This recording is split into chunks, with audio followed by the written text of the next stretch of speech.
Welcome to this event today, Beyond Pink Ribbons and Uncommon Cancer Conversation.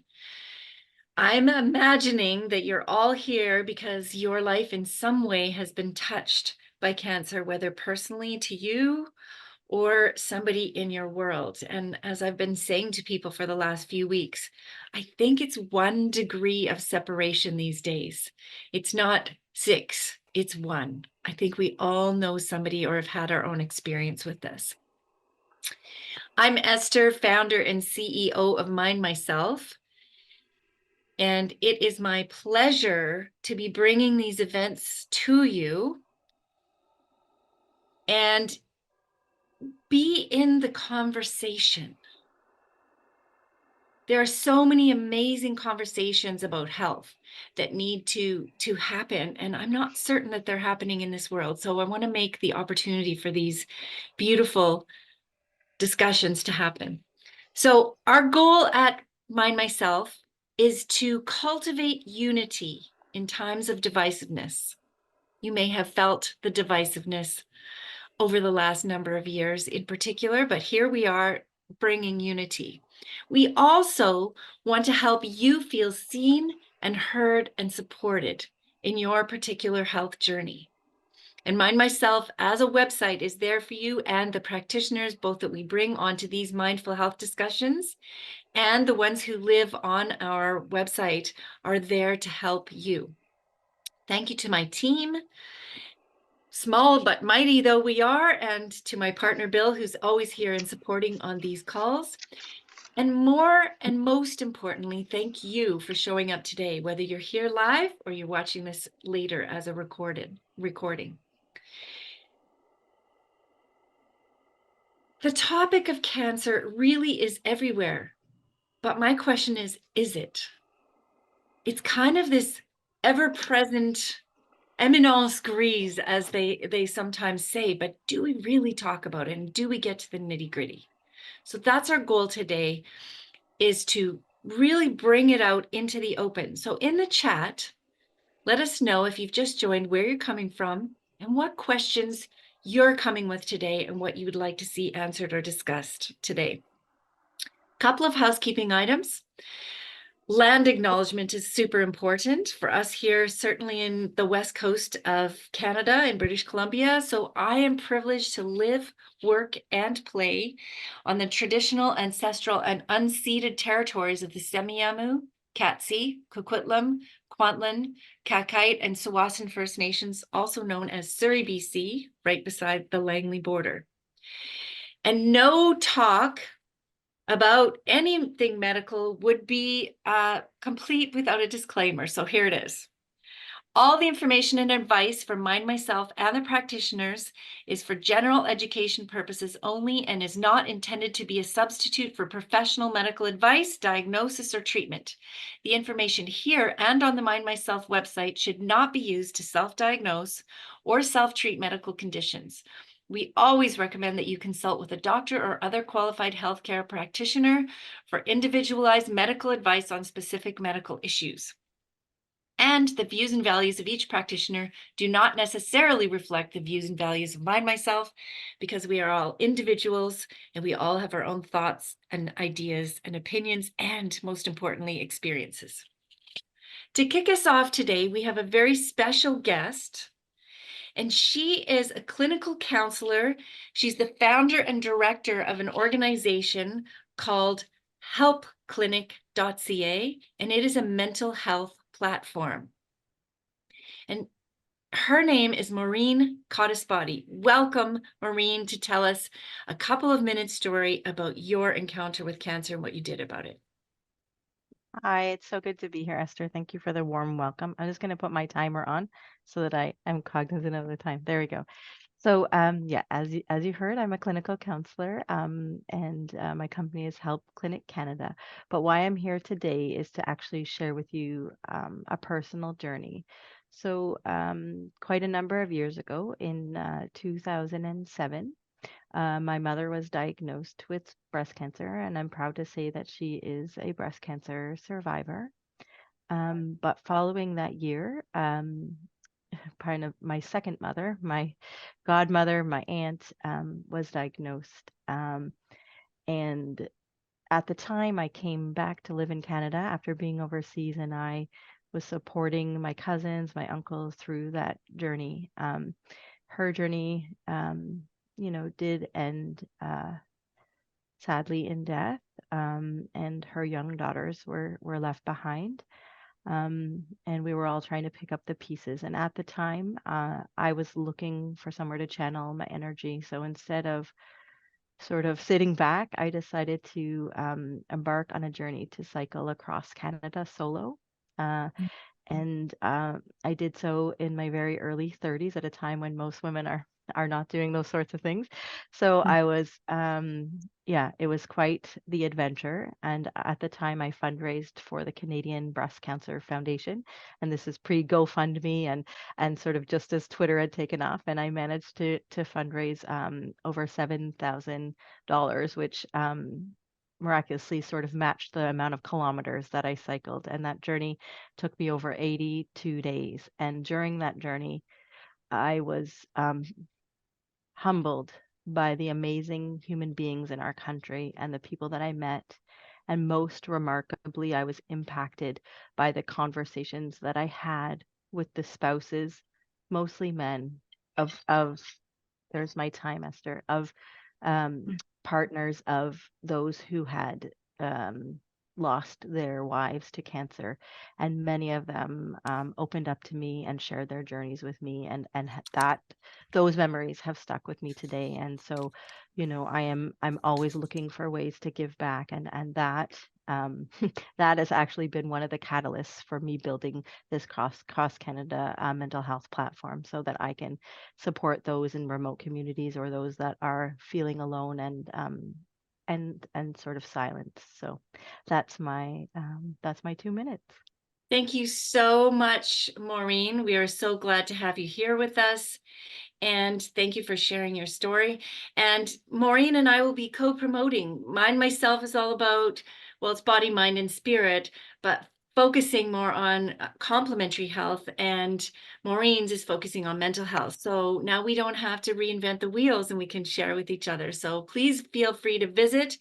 It's https://helpclinic.ca. And we've put that in the chat. Thank you so much, Maureen. Thank you, Esther.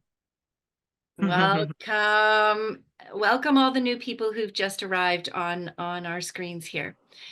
Let's take a deep breath as we begin our discussion. Take a deep breath together, feel your feet on the ground,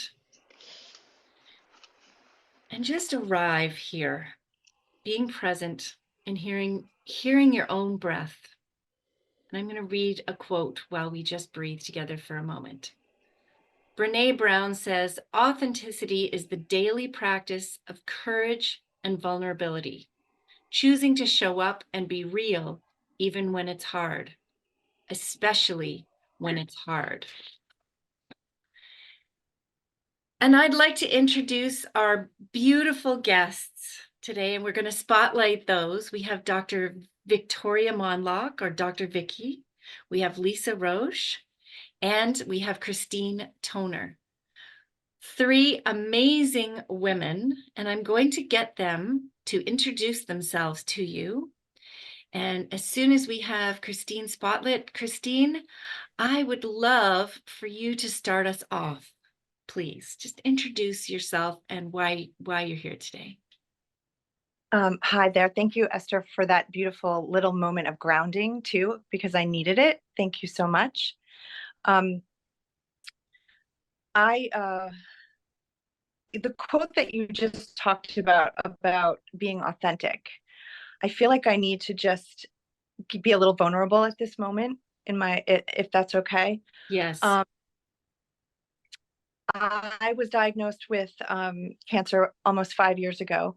It came out of nowhere on my 25th wedding anniversary.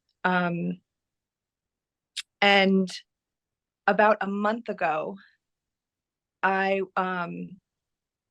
was faced with a trauma in my family that is kind of unfathomable. And right now I am displaced from my home, and I am trying to make sense of what happened in my family. And so this beautiful workshop that you've put together, Esther, I just want to be completely frank and open that I am really barely holding it together at this point. And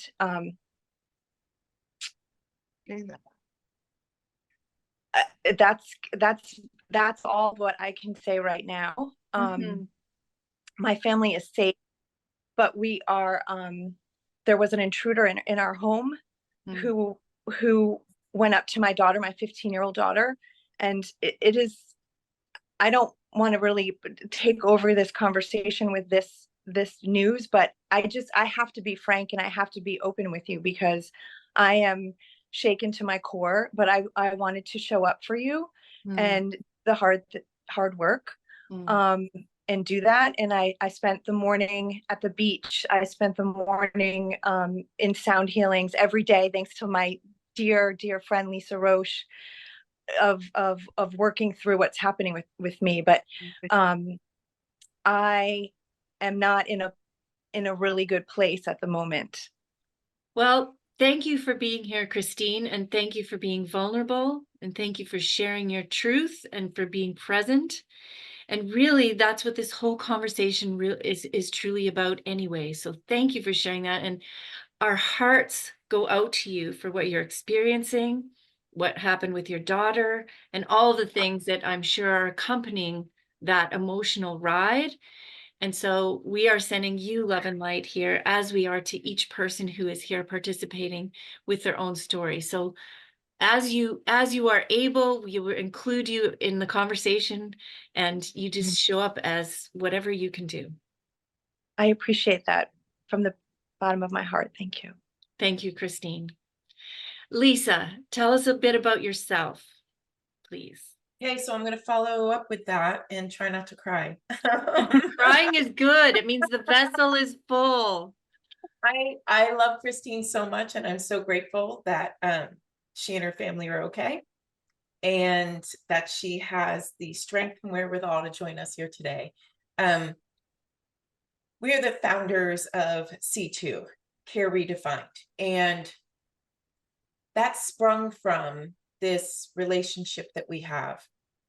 Christine was a private client of mine in my gyrotonic studio before she had been diagnosed with cancer. And when she was, I had the privilege of being on the journey with her as a Reiki master, as a gyrotonic instructor, and then as a Feng Shui master to help stabilize her whole life and approach her healing journey. She had the medical, check, had that taken care of. Then it was, okay, what gaps can I fill in? And that was my role. I just want to point out that her sharing, here come the tears, her sharing where she is right now. What a privilege, what an honor, because that's the energy of cancer, right? The suffering in silence is the energy of cancer. It's the energy of all disease. We're not meant to suffer in silence. We're not meant to suffer alone. So for this to be happening right here, right now, I mean, we cried in our pre-interview. We're going to cry again more today. I can guarantee it. I didn't even bother with makeup because what's the point? I knew I would be crying. But this, what a privilege to help clear the energy of disease. So thank you. Thank you for having us. And thank you all for being here with us. Thank you so much, Lisa. I appreciate that. And tears are welcomed. I had a feeling that was going to come. I kept telling people in our pre-recorded reel, we were all in tears. So heart opening is where it's at. And that's why this conversation is, even right now from the get-go, starting off to be an uncommon cancer conversation. So thank you both. Dr. Vicky, tell us a little bit about yourself, and I value and respect your participation with Mind Myself and the work that you have done over the course of your extensive career. Well, thank you for that marvelous accolade. I'll try to live up to that. And Christine, obviously, I hope your family heals as it should. Thank you. Mhm. I'm a OBGYN. Ooh, sorry. I'm an OBGYN in Waukesha, Wisconsin, just west of Milwaukee. I am the kind of doctor that I questioned medicine from the very get-go. And a lot of it was my personal experiences of not being heard, not being listened to with my own personal health journey. I've died twice on the table, and both times as a result of physicians not listening to me. And I was in medical school, and the second time I was actually a full-fledged practicing MD. And they weren't hearing me for my symptoms, and they were dismissing my symptoms and putting their symptoms in my place. And I'm here, but it taught me that what medicine needs to do is to take a step back and actually realize that our patients are not a diagnosis on a piece of paper. We're people. And people have families, they have children, and everyone deserves to be heard.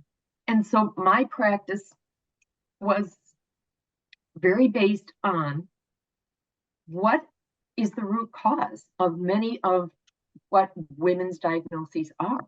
And that doesn't happen. And that sounds funny, but that doesn't happen. You know, when I first started, what I was doing, and I was doing perimenopausal, menopausal medicine after I gave up my obstetrical practice, and realized that these women were suffering with hormone imbalance. Well, so were their teenage daughters. And so are women who are in their reproductive years. But women actually have hormone imbalance throughout their menstrual career and well into menopause.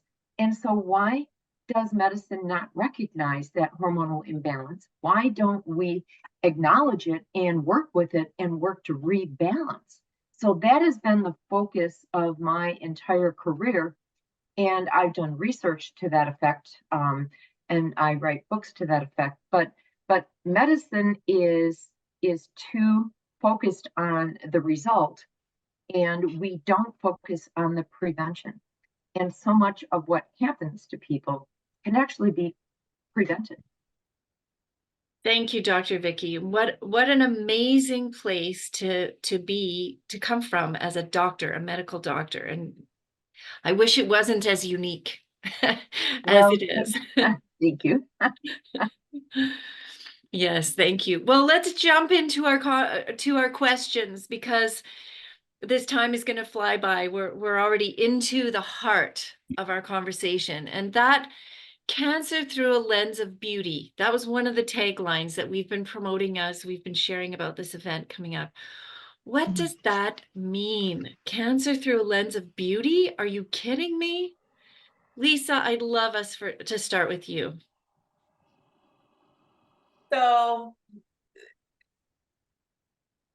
that came to be because my personal journey with a cancer scare, I thankfully didn't have to fight a diagnosis. I just had a scare, which I took to be the warning, right? And then working with Christine, what we learned was that it doesn't have to be ugly. You don't have to lose your identity. You don't have to become just a body that goes to a doctor, that goes to treatments, that goes through surgery, that goes through recovery, that goes through more surgery. You could actually use this healing journey, that's what I like to call it, the healing journey, as an opportunity to see your true value. You're not your diagnosis, you're not your prognosis, you are the human, you're the whole human. I am Lisa. I was Lisa when I had injuries. I am Lisa today, and I am better for having had gone through the healing journeys that I've been through. Everything. So in my definition of the lens of beauty is that you don't need to lose your sense of self. You don't need to forget that you are a full-fledged, whole, caring, love-worthy, beautiful human being. Even though someone might just see you as a diagnosis on a piece of paper. You have to, I'm going to do my best, Esther, to not curse. You have to do your Okay with me, but level best. But you need to do your absolute best to advocate for yourself that you're worthy. And I think a lot of that is lost through healing journeys. that's beautifully said. Thank you, Lisa. Dr. Vicky, lens of beauty. Yes. Well, and too many times what happens with that diagnosis of cancer is usually a surgical resolution, radiation, a chemo. It's very intense. And you're right, very right, Lisa. You lose in the medical world, you kind of lose that identity. You become that breast cancer patient over there, or you become that ovarian cancer patient over there. And you're branded personally as having a C on your forehead, and nobody sees that C, but that C is there. And yet it is something that we put there. It's something that our doctor kind of puts there, or the hospital puts there, but we don't have to wear that C, but it still comes creeping up. And my issue with cancer is it is such a preventable disease, and nobody talks about the prevention of it. They talk about the screening for it. Well, I'm sorry, screening just means, is it there or is it not? I'm talking, why can't we take the conversation back to the prevention level? Actually prevent many of these cancers. Is it because we don't have the knowledge? Well, we have the knowledge. We can hormone balance people for many of the women's cancers that are out there. It's a well-known fact that breast cancer, uterine cancer, ovarian cancer are all hormone imbalance cancers. What? They are hormone imbalance cancers, but yet nobody talks about it that way. So therefore, nobody prepares you that there may be hormone imbalance in your body. Well, when should we start checking for that? Well, when do we have hormones? That conversation needs to start in the adolescent years and then carry forth, not just ending at menopause, because menopause brings a different hormone imbalance. It takes our female hormone away. It raises our male hormone. And by the way, there is a type of breast cancer variant that feeds off of testosterone. What? But our body fat makes a form of estrogen, but we don't make progesterone. So we're automatically estrogen dominant and therefore at higher risk for breast cancer simply because we become menopausal. Wait a minute. That's something every woman needs to hear in this world, is that your risk doesn't stop when your hormone, stops. Thank you, Dr. Vicky. And I'm sure we'll get some more into that. And we've recorded some podcasts about that too. So definitely check out the podcasts on the Mind Myself website. Christine, from your place today and your perspective, the lens of beauty. So I coined that phrase as a way, as Lisa said, to heal through cancer. When I was going through my own diagnosis, there was nothing I saw that spoke to that ability to transform or to see yourself as more than, as opposed to be depleted, destroyed, your body destroyed, your all of the negativity of fighting warrior, that type of thing. I did not resonate with that language. And so I kind of set out to bring beauty into my life, because it was not at all in any of the appointments and the doctors, and there was nothing there that was a sanctuary. And so for me, the lens of beauty is visual as well as, like Lisa said, transformative. To be able to see your life as a piece of art, as something that's not broken, as something that is actually more beautiful than where you started. And I think when you change, or for me, when I changed my mindset, and even right now with what I'm going through, I am looking at things through this lens of beauty in this challenge that I'm facing right now. I'm breathing that right now. So I think it's everything, if you want my opinion. Thank you so much. That's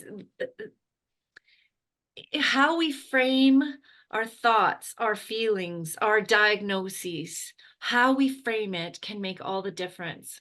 And I come to you not having experienced cancer, so I'm leading this discussion, but I have not had it, and nobody in my direct family, but I know lots of people who have.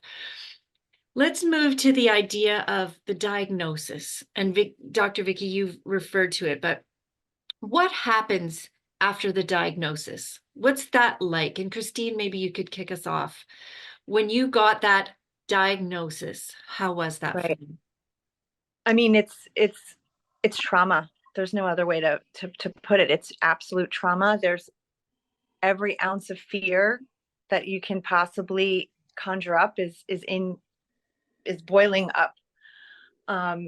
You're basically drowning in a sea of, what ifs. Am I going to be here? Do my children know? Will my children know me? All of those horrific thoughts, and it's immediate. You don't even have to. It's just like Lisa said, even a cancer scare. It's the worst place you can be. Thank you for sharing that. And I've heard some people say that when they've had a diagnosis, everything disappears. The doctor continues talking about all the different things that are happening, and there's just white noise. What? Dr. Vicky? Boy, I couldn't have said that any better. The hardest thing for me to, in any kind of setting was always to be face to face with a patient and, tell them that I had news they didn't want to hear. And that is such an emotional, psychologically stressful situation, because you're absolutely right. They hear what you say, and then their mind just goes blank. And then it starts going in about 1,000 different directions with all the what ifs, as Christine said. And it's a very visceral reaction. It's something that usually I tell them, you need to go home and think about this. You need to pray about this. You need to talk to God, to your family. You need to reach deep inside of you and realize your strength, that you have a choice of what you will do and how you will proceed. And I will support you in whatever choice you make, whether it's a traditional choice or whether it may be a non-traditional choice, because that is my role here, is to support.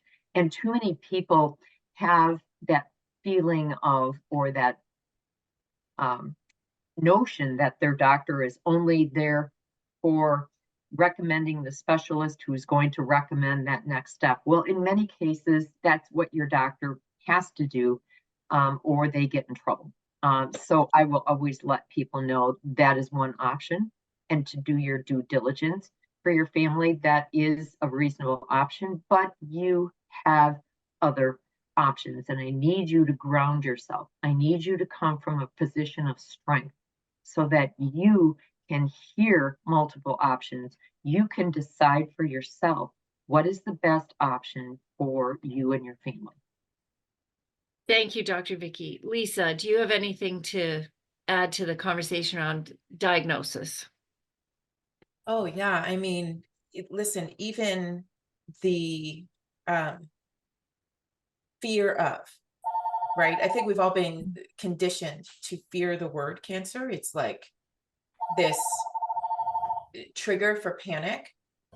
And that's exactly what happens when you hear just the word. Okay, well, so we're going to take a sample and we're going to see if you even have cancer. We're going to run some tests to see if you have cancer. We need you to go to here, there, and the other place just to see if you have it. Causes this chain reaction biologically, chemically, hormonally, emotionally, psychologically, energetically. So there's this immediate trigger that happens.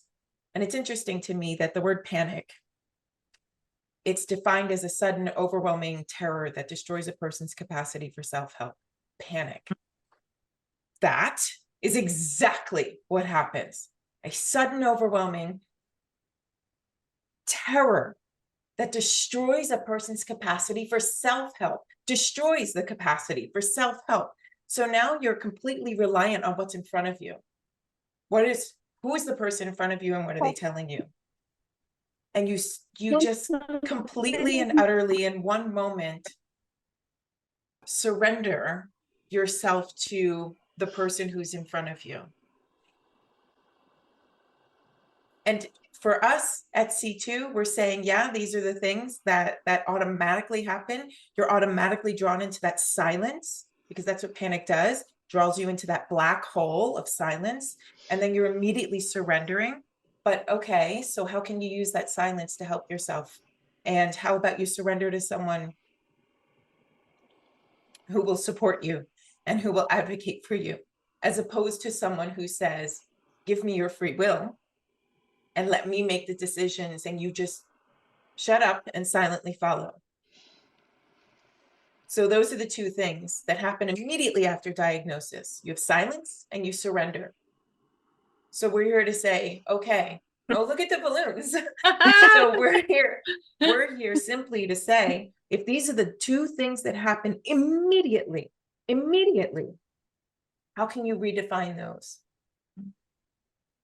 And don't you also think that that's what medicine counts on, is your Oh, for silence sure. and There's your fear surrender? mongering. Absolutely. Exactly. Because too many times, and I'll just use a mammogram as an example, you do the mammogram and it comes back with questionable or an issue.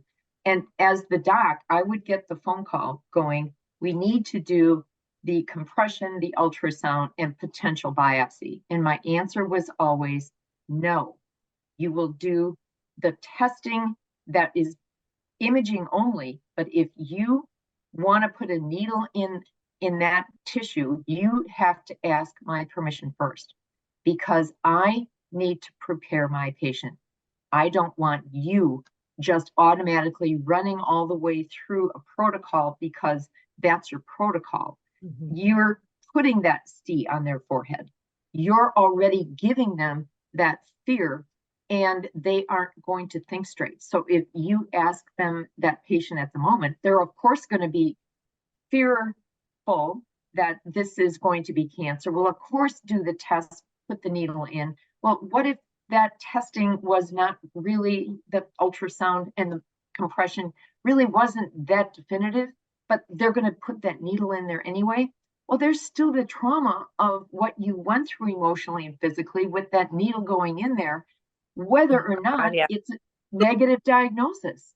And it is literally, it's almost an assault on a patient to take it to that level. And patients feel violated.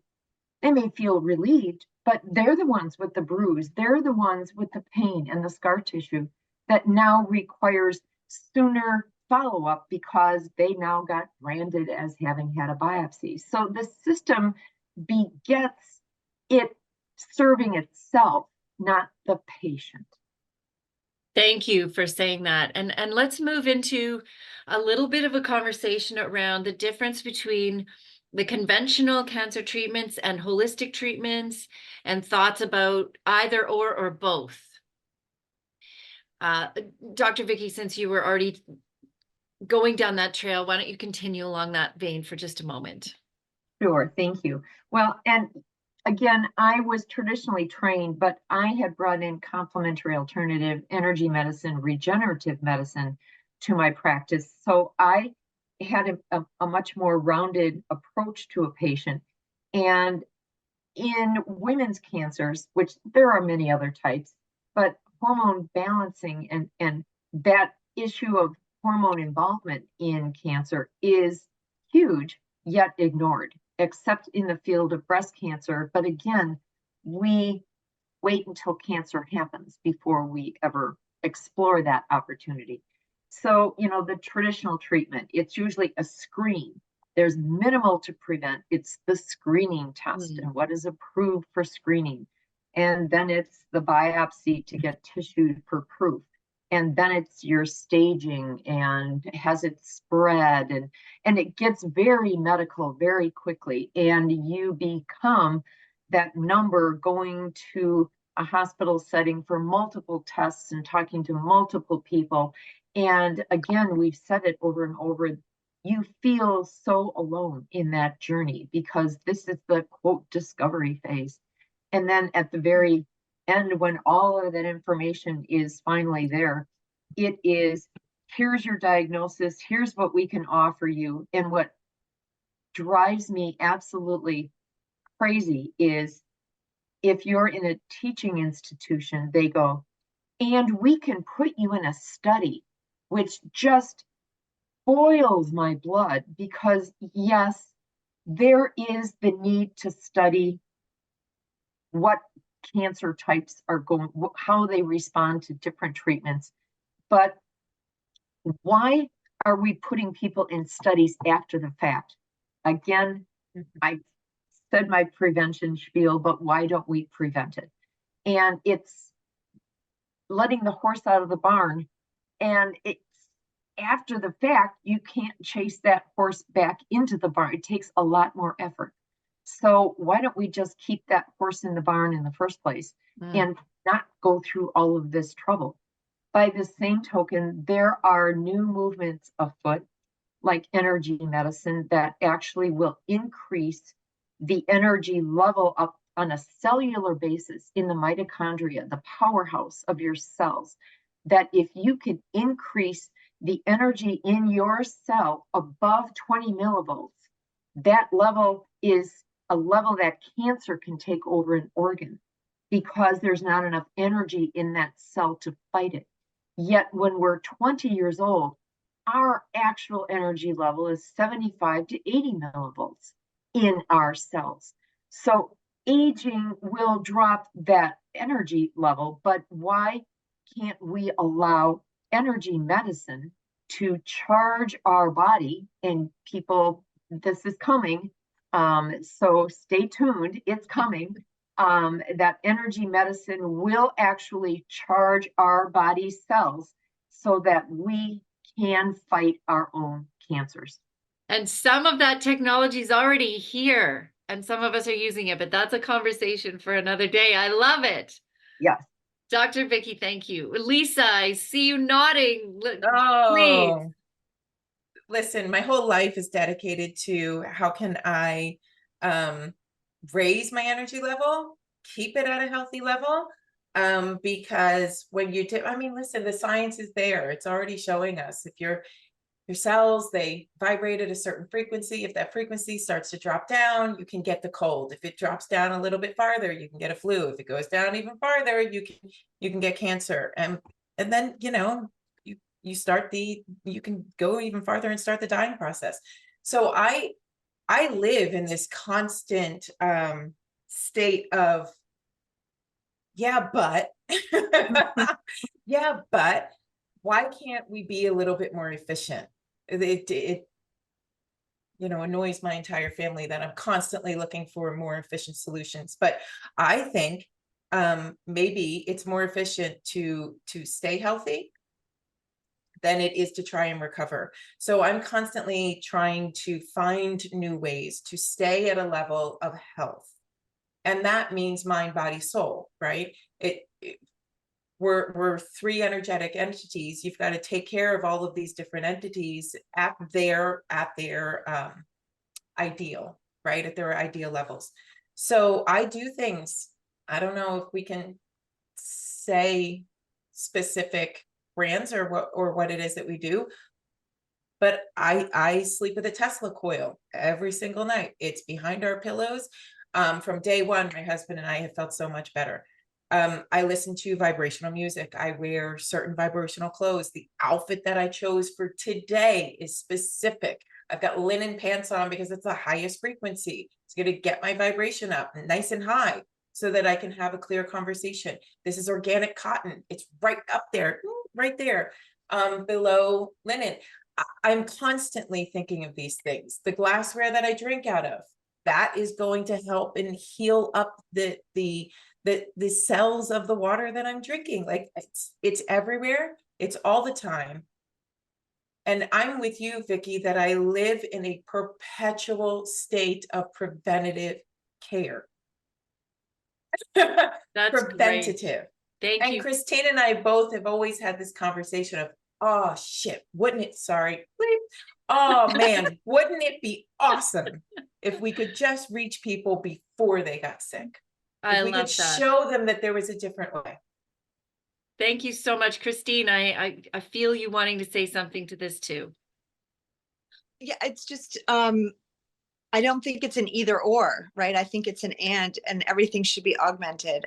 My doctors were amazing. I loved them. They're still amazing. But I knew there could be more. And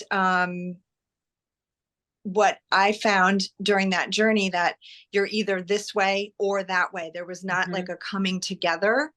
And I just firmly believe for me that that finding those holistic modalities were everything to helping my mind and my soul, like, and my body, all of it, really. The medical did its part, but the rest of it was left, destroyed. So, Lisa and I were friends before all of this had happened. And then it was just a collab, that saved my life. So. Thank you. Thank you. What are some self-care practices? Like, let's get into some of the nitty-gritty. What if somebody's either had a diagnosis given to them, or they know somebody and they're supporting somebody who's had a diagnosis? What are some very clear specifics that somebody should start with? Lisa, let's start with you. Yes, ma'am. Do you want real specific? So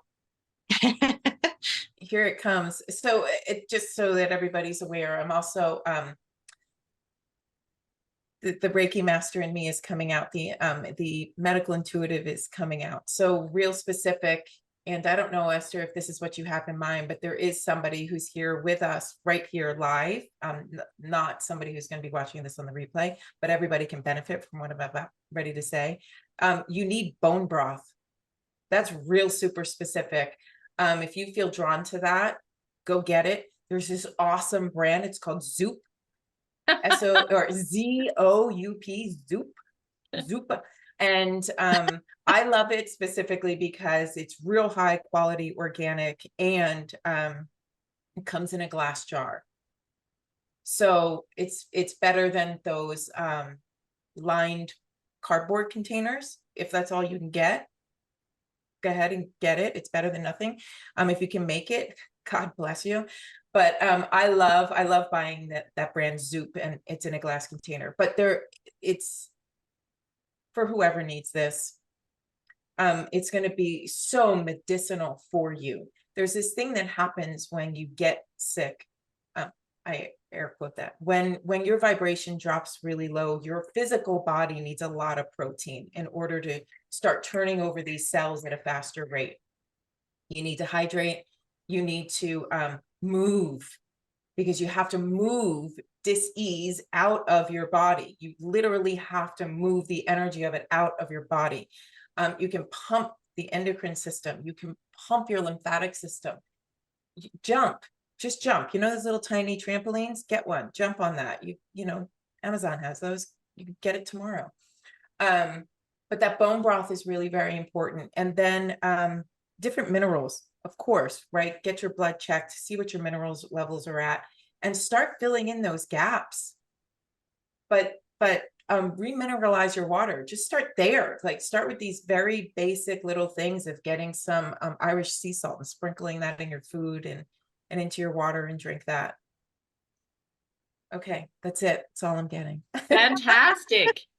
Great. You wanted specific. I did. That was exactly what I was looking for. Christine, would you like to add to that for some specifics that you've done?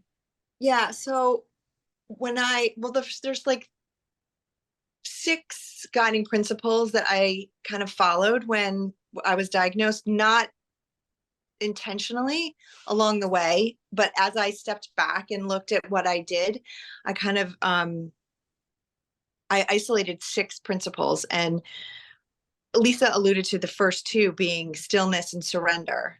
And, you know, that to this day right now, for what I'm dealing with, I'm still in stillness and surrender. And that quietness to just shut the world out is vital. You know, your Lisa has this great example when she was a lifeguard. You should probably tell at least then instead of me, but she was a lifeguard and someone needed her help and he was flailing, and she literally had to push him down into the water to become still in order to let her help him and bring him ashore. So that, like, absolutely becoming quiet and still, to allow your body to begin to heal instead of being flailing and drowning. You know, those sound healings that Lisa mentioned, I mean, they're so simple, but yet transformative. That whatever that quietness is, you know, it could be meditation, it could be a sound healing, it could be movement, even like Lisa said, you know, some sort of movement that gets your body in a way. But that stillness was everything. And then surrender for me was not being in the trauma constantly. So giving someone else that's trusted in your life the ability to tell everybody what's going on. You don't need to relive that moment by moment. Start texting people, like, just stay out of it. Stay out of that muck. Stay out of being online and Googling stuff. You know, just surrender to it and allow for that stillness to really bring and start to give you a sense of peace. And then, you know, Lisa touched on the whole nourishment part, you know, like, look what you're putting into your body, changing your food habits. There's so much information out there that's really good and really simple. The 4th one is radical self-care. And, you know, that can mean a lot of different things to people, but I always like to say, do something that's out of your comfort zone, that moves you in a way that you're not used to doing. And, you know, right now, if I can speak totally frankly, what I'm doing for radical self-care is a practice called MAP. Make anything possible. You're gonna have to explain it because my head is like not all there. We'll come back. It's an awesome program. I mean, worthy of its own time and place, but it's called Make Anything Possible. Yeah. We'll come back to that in our Q&A. So keep going, Christine, and then we'll move to Victoria. And then, so after radical self-care, then is community. And that could be however you see, whether being surrounded by those in a similar situation, or maybe it's something more spiritually guided. For me, I wanted to create a community call of support where it's just a phone call. You don't have to show up. You don't have to get dressed. You don't have to show your face, and you just listen. And for me, that was transformative. I was part of a call that was similar to that, and then I created our own call based on that, and that allowed me to feel seen and heard in ways that I can't even begin to articulate properly. But that sense of community was everything. And then the sixth one is intentional beauty, and that goes back to what we talked about with the lens of beauty, right? Is looking at your life with intention and making choices. Like, I'm going to give you an example. Today I was walking at the beach, and I had my sound healing on, and I was walking down this beautiful path, and I was on my phone. I was literally on my phone. And then I stopped myself and I was like, oh my gosh, I put the phone away. I walked back to where I started, and I started to walk again in a different way, listening to the birds, listening and just smelling the whatever was out. Like, there was a smell there that was beautiful and floral. And it's just intention, right? If you look at what's really where your feet are, the world is amazing. And so anyway, those are the 6. Thank you, Christine. And just before we get to Dr. Vicky, because I know you have lots to say here too, Christine and Lisa do it's weekly, right? Weekly calls that you can join. They're on the East Coast. They're a little bit stupid o'clock for me in the morning, but support calls that you just you just phone in, and it's free, and you can spend time with these lovely women. I'm going to say resonating in beauty.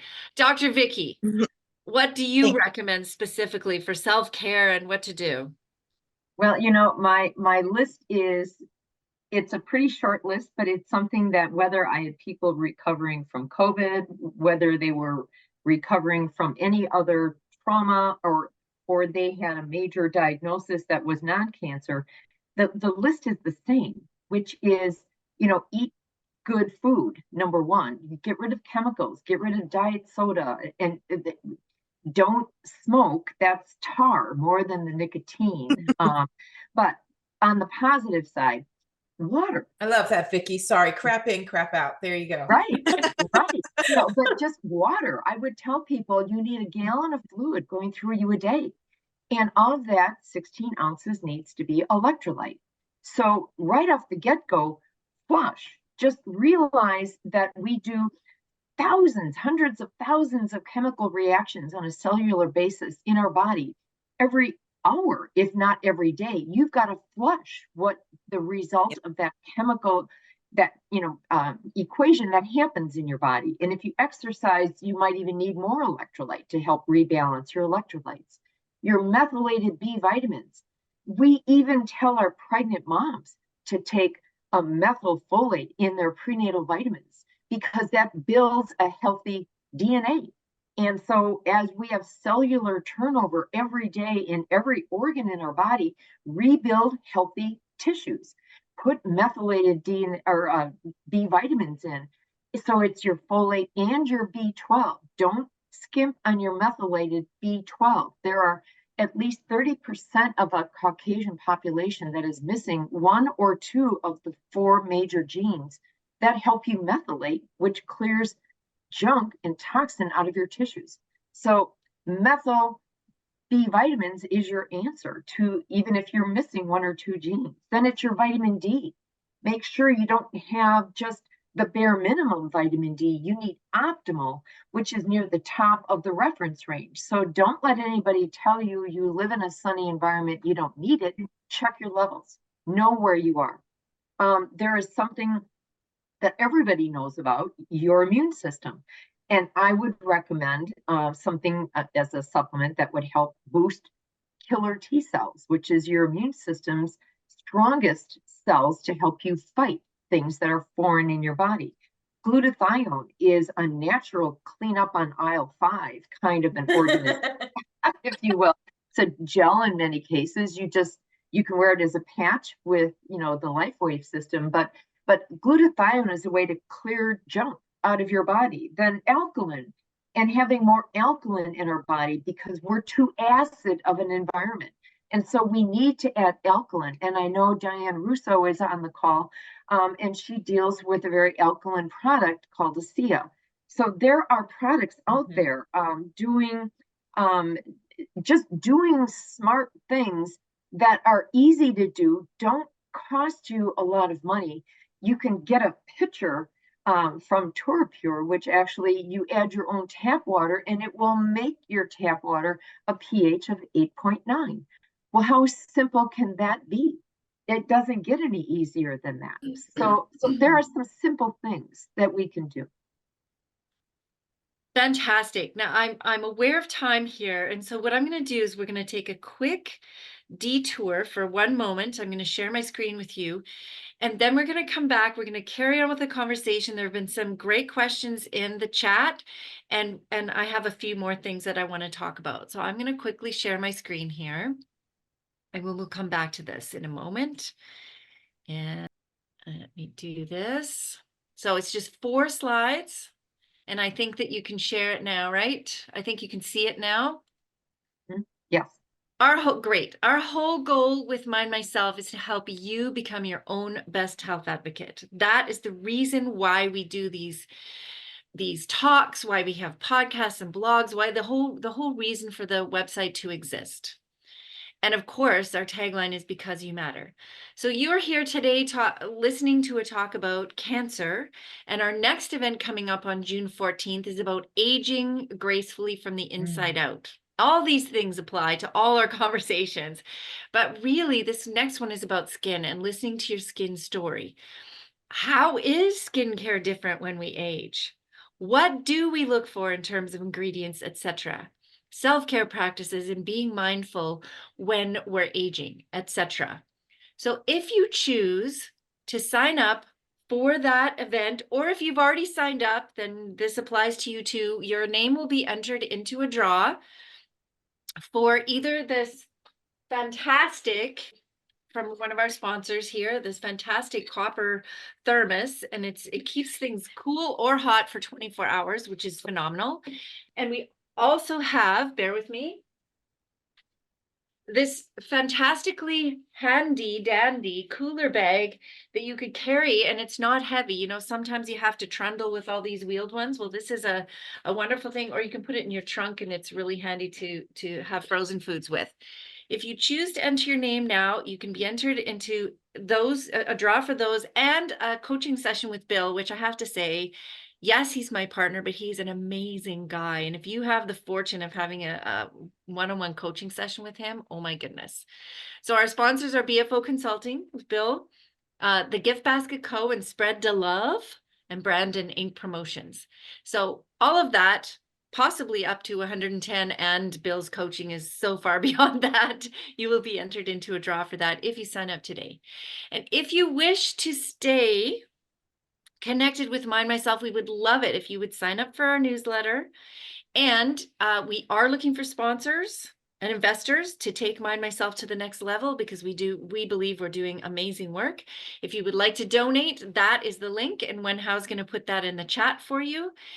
If that doesn't float your boat, we also support Blind Beginnings, which is a local BC company here, and an organization, and they help children and families with sight, they call it sight limitation, I think, and blind children and families. And they do such fantastic work here in the Lower Mainland.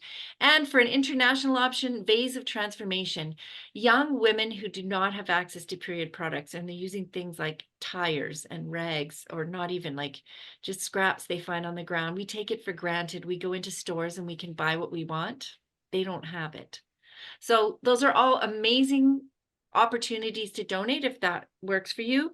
We have a mindful health survey because we really do want to know what you need, and we want to be able to serve you. So visit Mind Myself, look at the practitioners, book a session, join up for a monthly mindful moment, and follow us on our social media platform. So I'll keep that there. And then we will return to our regularly scheduled program here. And there are just so many other things to talk about.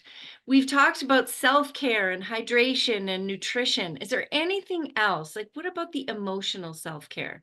We've mentioned it, but what about that? And then we're going to address some of the questions that have come into the chat. And Christine, let's start with you on that. Well, I'm just going back to my 6 principles. I mean, I did work with, when I was diagnosed, I was working with a life coach actually at the time. So I was sort of set up to do that. And then I winded up working with a few different therapists. And I have to tell you, I don't know what the right word is. It just didn't move the needle for me. All that like talk therapy and emotional care, it just wasn't helping. And again, I go back to this call that a friend of mine had started during COVID, that she said to me, why don't you join our call? And it was during COVID, actually. So, you couldn't go to meetings, you couldn't go in person anymore. And so I joined that call. And for whatever the reason, that ability to be in a room with voices, and they were primarily all women, and there was a reading that you read and people commented on it, and you just I sat there and just listened, and I could be seen and heard in ways that were transformative.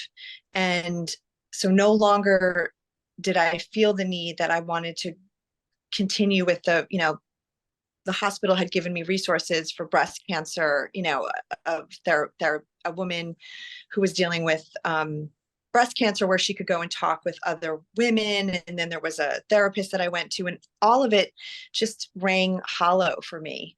And this call was where I could little by slowly kind of see things in a different way. My mind could sort of shift and see things in a very gentle way. And I didn't need to do anything but just listen. And so for me, that was a lot. That was everything. And emotionally, having the support of family, obviously, and friends was key too, and it continues to be key. But that call was a lifeline for me. Thank you. Dr. Vicky, what have you recommended to your patients? Well, I go back to the love of family, the unconditional acceptance and unconditional love is huge. That is your foundation. Now, other people may say that's one leg of your foundation. You may need your religious belief as another tenet of your foundation. You still need to rely on you, though. So you're the third tenet of that foundation.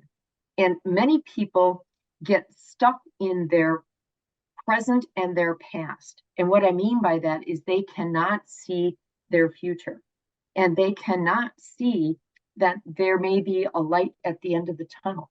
The tunnel may be short, it may be long, but there is a tunnel you will likely have to travel through, but move forward. And don't allow yourself to get stuck or identified or branded in your past. Move forward and allow yourself the freedom to say, I am not my diagnosis. And we've said that before, but I am not that diagnosis. I am me. And lean on your family, lean on your tribe of people that support you in that mission, because there is nothing better than that. Thank you. Lisa, and just before you start, Lisa, for those of you who have already signed up, thank you so much. Make sure that I have your address, because if I don't, then I can't send you your prize if you're the winner. Lisa, what would you say in terms of, in terms of that emotional support? Emotional support. I think, listen, whatever resonates with you. The important part of ailment is releasing the emotion of it. The emotion is the energy of it. They're the same thing, interchangeable. So the important thing is to release it, not ignore it, not squelch it down, not try and battle through it. And certainly, listen, I'm biased. I don't think that there's my personal experience is that the re-traumatizing the PTSD that happens in talk therapy, that continuously talk about emotional trauma in your life. Emotional trauma is the root of disease. So if you're going to talk about the root of something, you're going to talk about the emotional event of something. To continuously talk about it is a form of PTSD. And in my opinion, you're building your threshold of how much you can talk about it. And then you have to work really effing hard outside of therapy to forgive the people who traumatized you, that hurt you, right? So like you're doing all of this fight and battle outside of therapy. And in therapy, you're just talking to a safe person who will receive it and hold it in sort of like your little Bible of your life. So for me, it didn't work. Been there, tried that. It worked to a certain extent, but then I needed more, right? So I think talk therapy is great to get you to recognize that you've got shit that you got to deal with, right? You can go in there and go, I don't know what the F. And then an awesome therapist can tell you, well, how about X, Y, and Z? Which was awesome. And then I discovered Reiki. Game changer. Right then and there. Reiki, game changer. You lay on a table and you let somebody else take the garbage out. I'm all for that. I was like, and I'm just gonna lay there and cry. Yeah.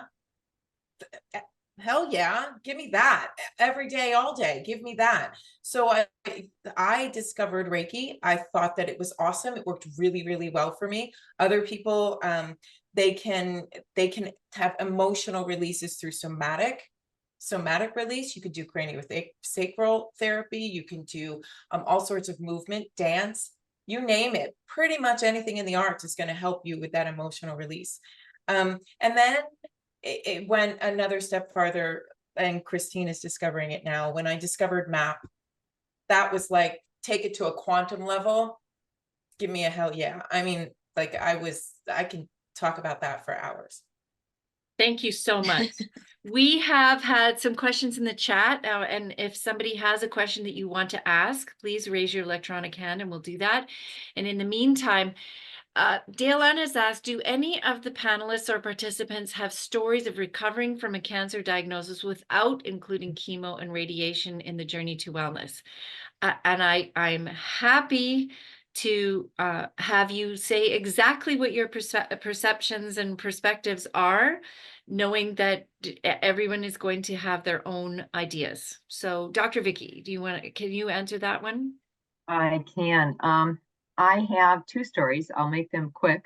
One is a very close family member with a cancer diagnosis that underwent surgery, and they were following the blood level to see if there would be recurrence, and a blood level took an increase, and the immediate discussion was the next step.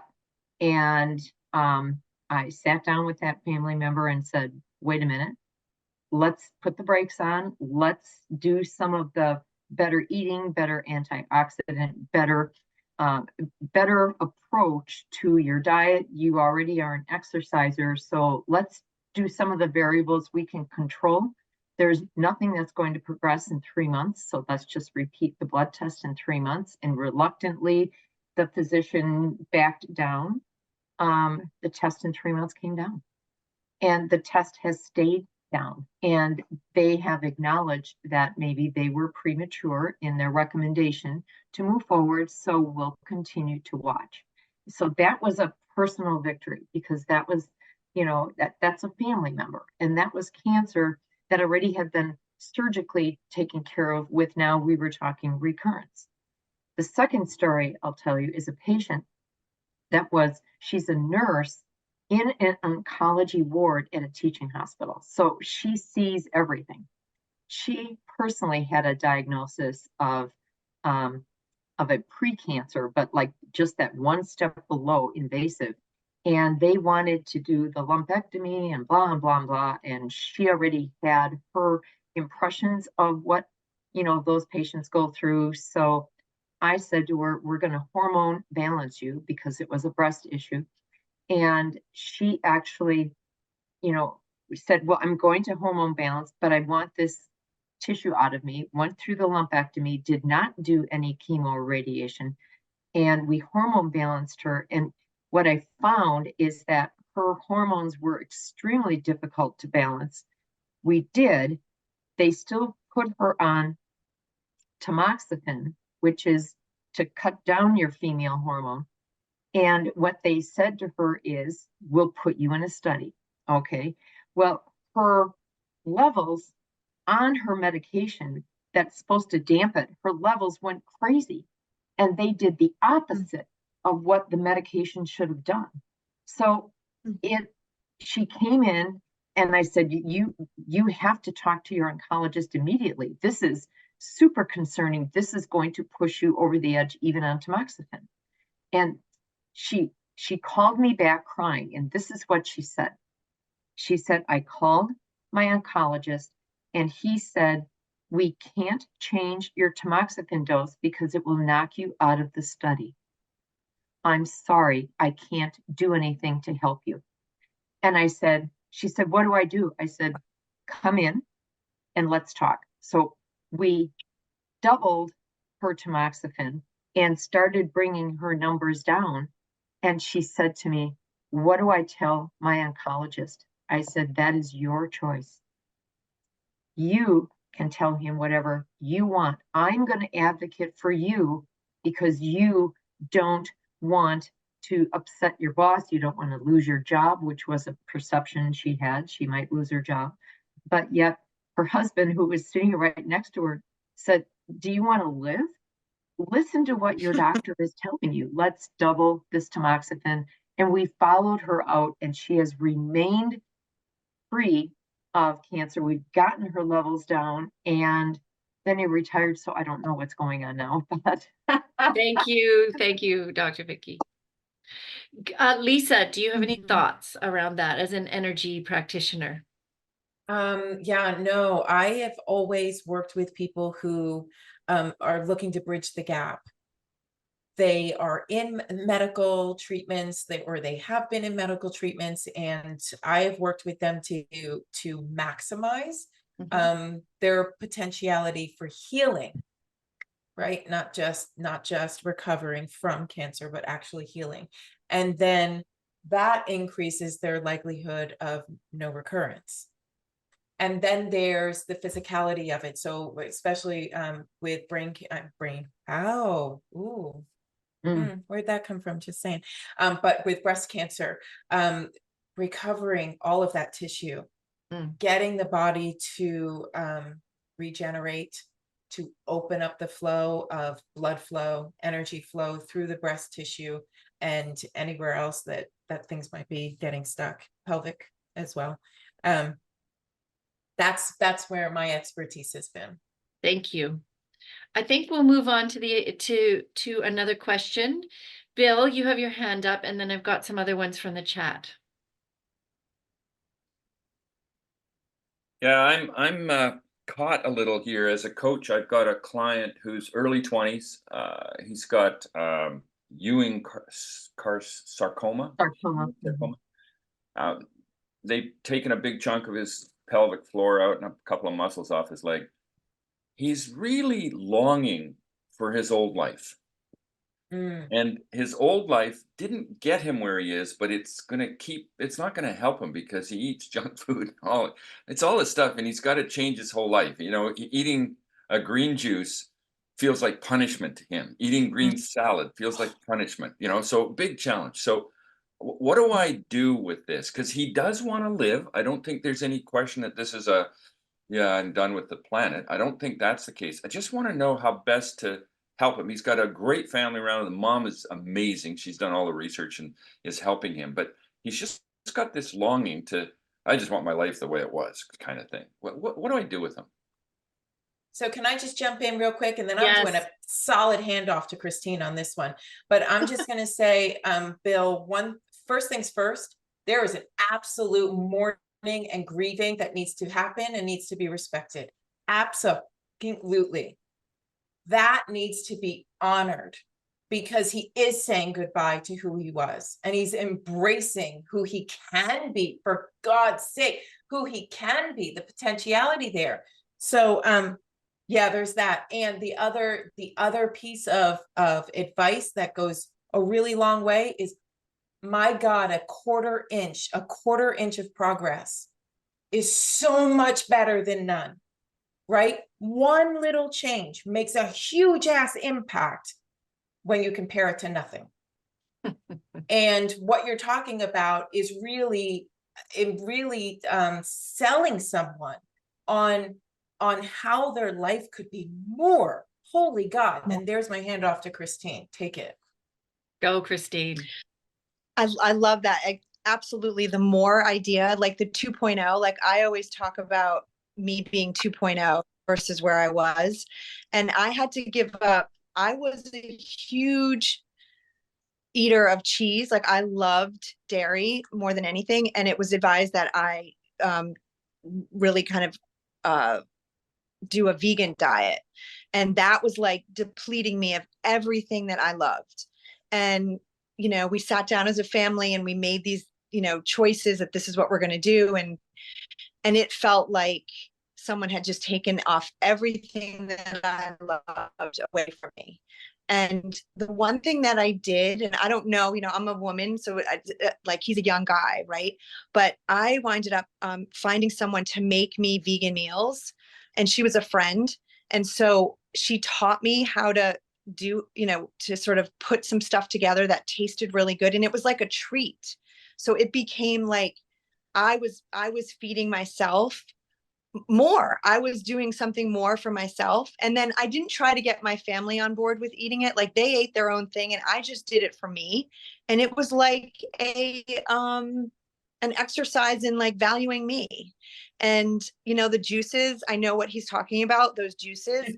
So I found this place. At the time I was living in Atlanta, and there's this incredible company called Bamboo Juices. Mm-hmm. They're made organically. There's like a little truck that drives around and delivers it. They're glass bottles. They're absolutely beautiful, and they're delicious, and they ship nationwide too.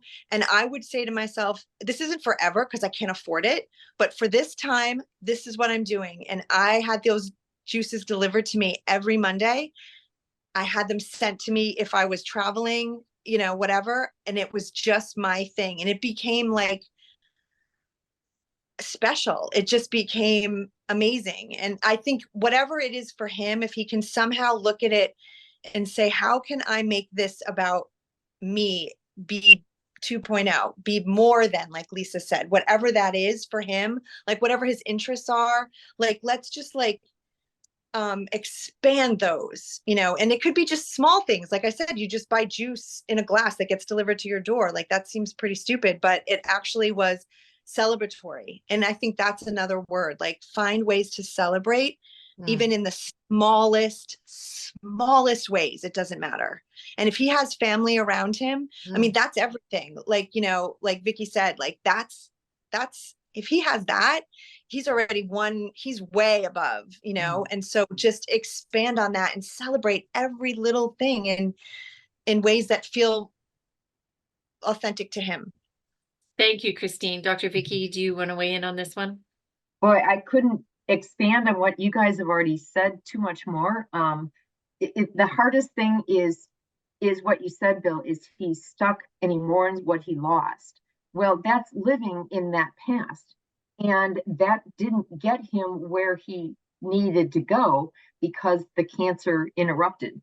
Something else may have interrupted. It may have been a motor vehicle accident. It may have been a trauma in a family member. There could have been, you know, put any number of things that could have caused that trauma, but it changes the trajectory of where any of us would be, but where he is going. And so he does need to mourn that. I honor that, Lisa, so much. You have to honor that trauma, but then you have to realize that moving forward is the only step, the only option that you really have, or you're always going to continue to live stuck at age 22 or whatever age he is. And he'll stay there emotionally and he'll change physically, but emotionally and spiritually, he's going to be stuck at age 22. And that isn't going to help serve he or any of his surrounding friends, family in any way, shape, or form. So It's getting him to honor his past, but seeing that there is future. And that's Thank you. really, yeah, hard, but necessary. Yeah. Yeah, I think there's three amazing things that have come out of this. The morning conversation is really important. I can definitely be a part of that with him and the family. And also the 2.0, I think that's genius.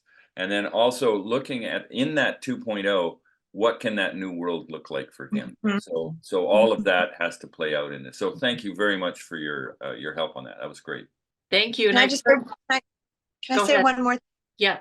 The one thing that really I wrote down, someone said to me, when you're diagnosed with cancer, it's almost like you're a lucky one, because you're given this opportunity to not flounder, to not waste. You know what I mean? It's like you're given this this ability to just do more and not wait around. Like, what am I waiting for? You know? And so, like, almost you could say we're the lucky ones, because we've gotten that lesson. And then if you take it and run with it, you will like flourish. Anyway, that's all I have to say. Fantastic. Thank you, Christine. And I've heard people talking about 3.0 now. I think 2.0 Yeah. is kind of passe almost. So I just, think you I'm know, on 6. I'm on But yeah, 6.0. Christine is way past 2.0. Okay, She's at like 6.0. 2000.0. fifth dimension, sixth dimension. Oh, okay, whatever. Exactly.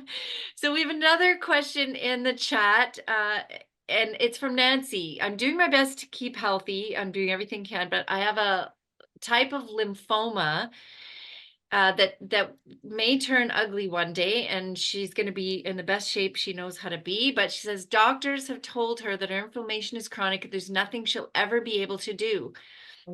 At the same time, they say 5 to 10% of people, it just goes away. Is there any guidance in addition to what has already been spoken about diet and inflammation that can be reduced, or will it forever be chronic? Any Oh, comment? inflammation is like the buzzword these days, but inflammation is literally your body being gummed up.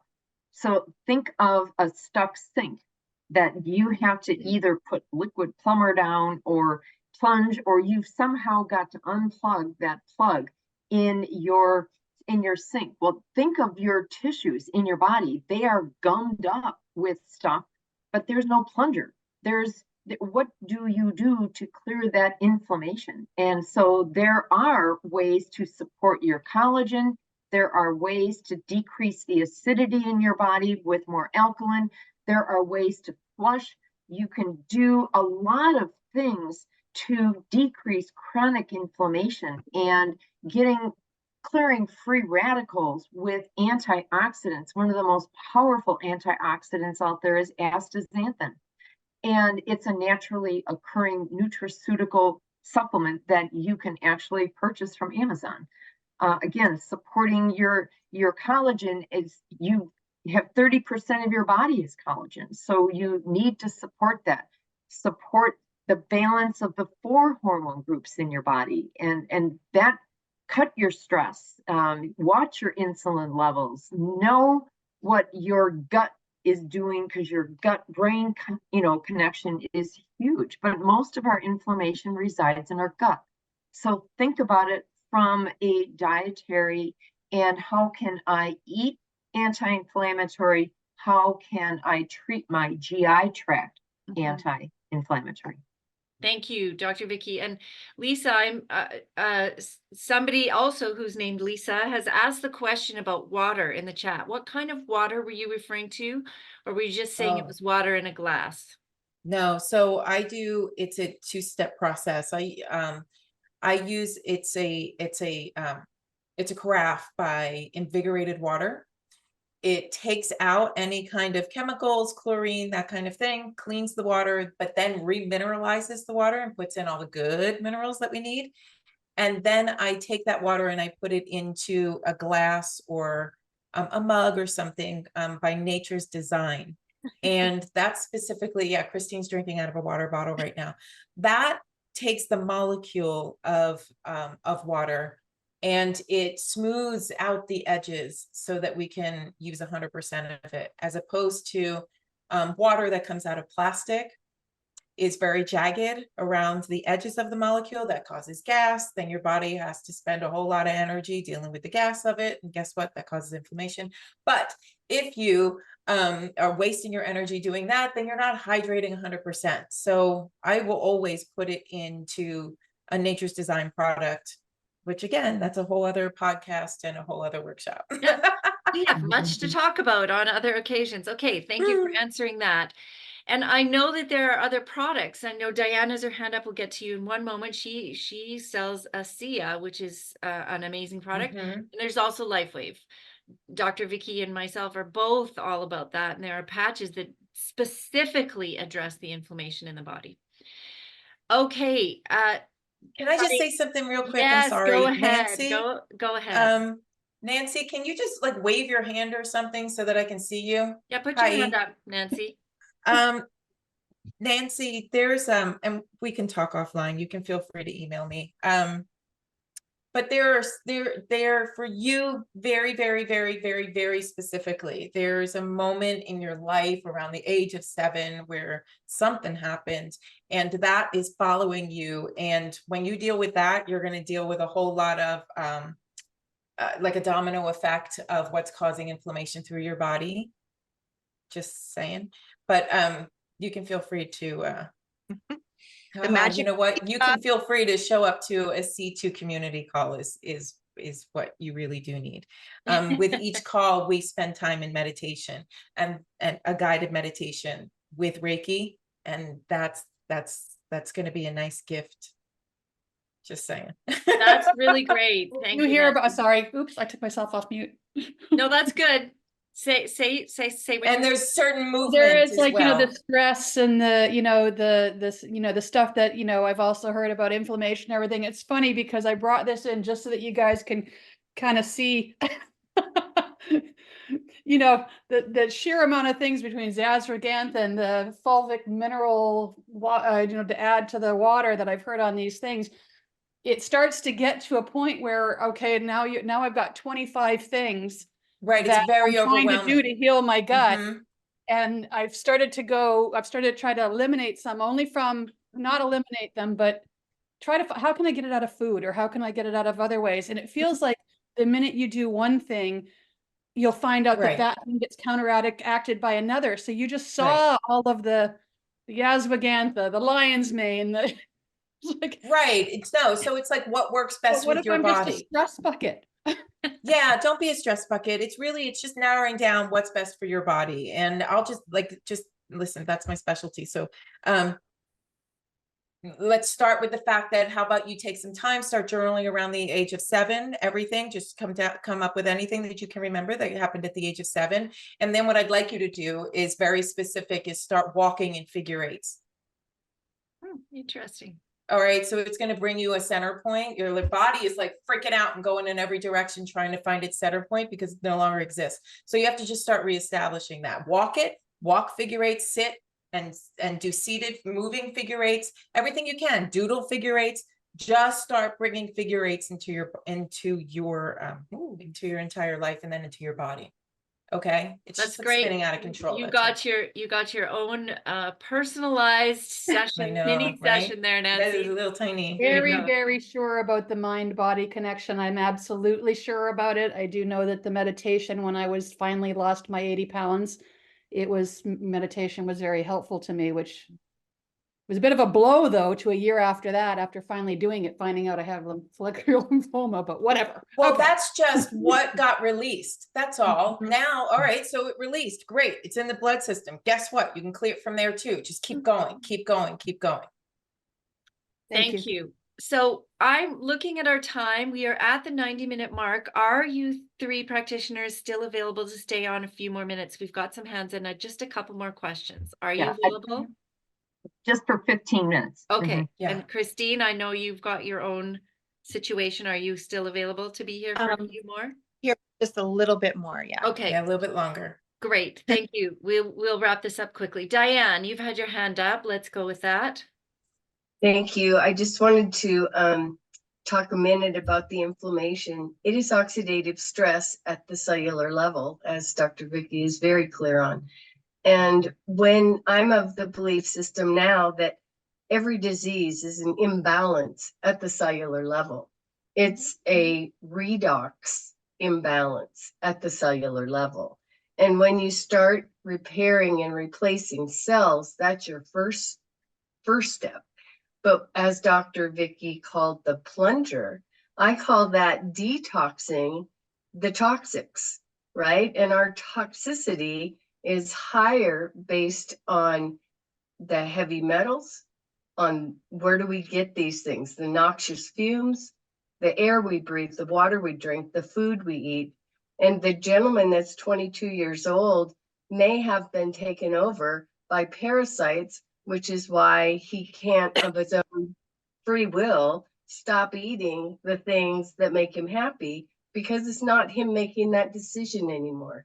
So you've got to detox the things that are damaging the cells, and that can be done pretty simply. I've worked with people on as many as 27 supplements that got rid of them all because they healed the cells, cleaned up the fish tank or the toilet bowl, if you will, if we go with the plunger theory, and then got back into a redox balance. So I just wanted to say that, and thank you both for your shout outs to me as well. Thank you. Thank you, Diane. Appreciate that. We have a question from Pauline. She was told recently that it was not good to always drink mineral water. Right. And I know, Lisa, you didn't say that you should always drink it. You just Correct. said, or I think Dr. Vicky too, you said you should drink a portion of your water should be mineralized, but only a portion. Somebody want to clarify, Lisa? Why don't you start with that? Yeah, for sure. Again, right. That's always, what does your body need?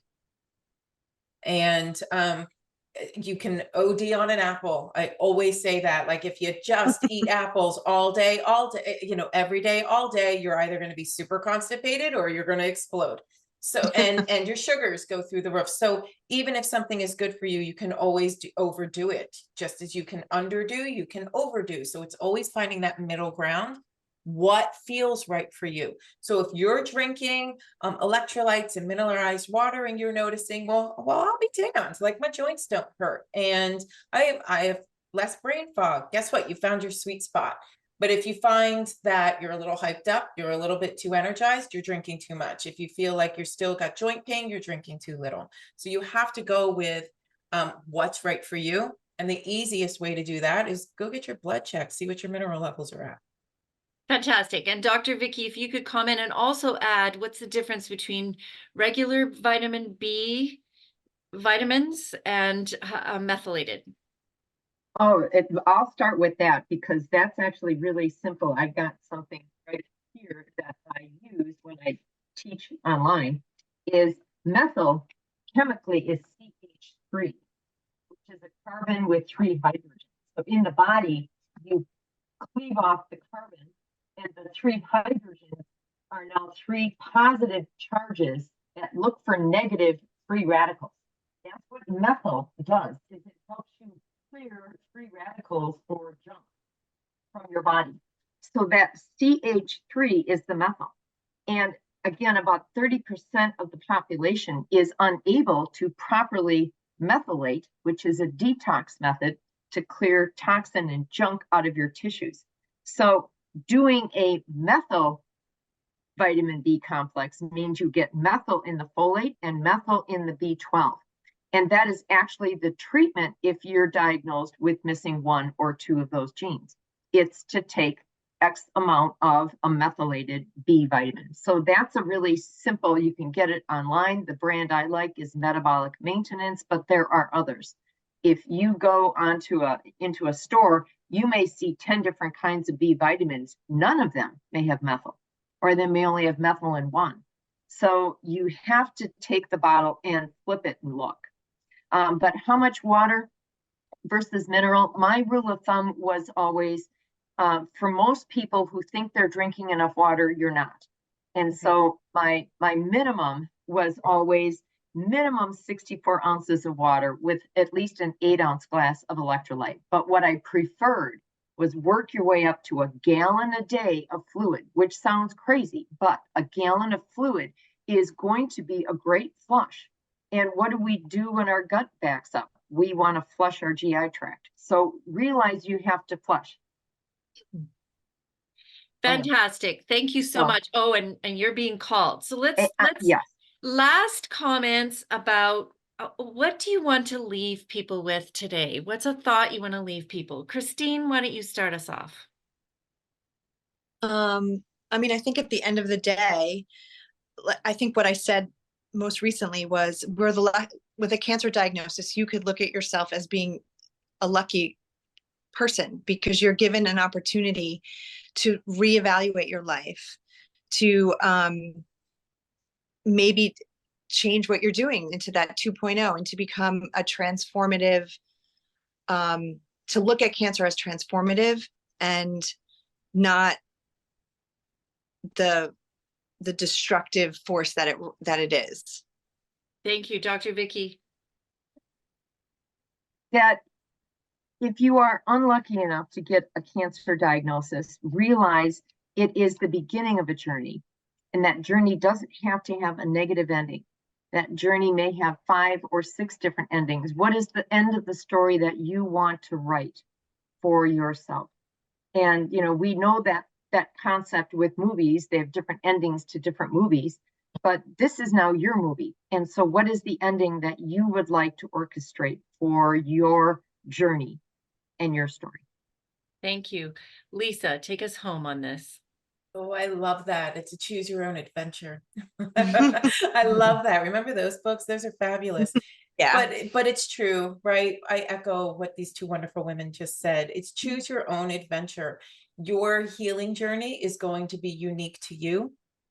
You get to decide what works for you. You get to explore, you get to discover. So don't be afraid.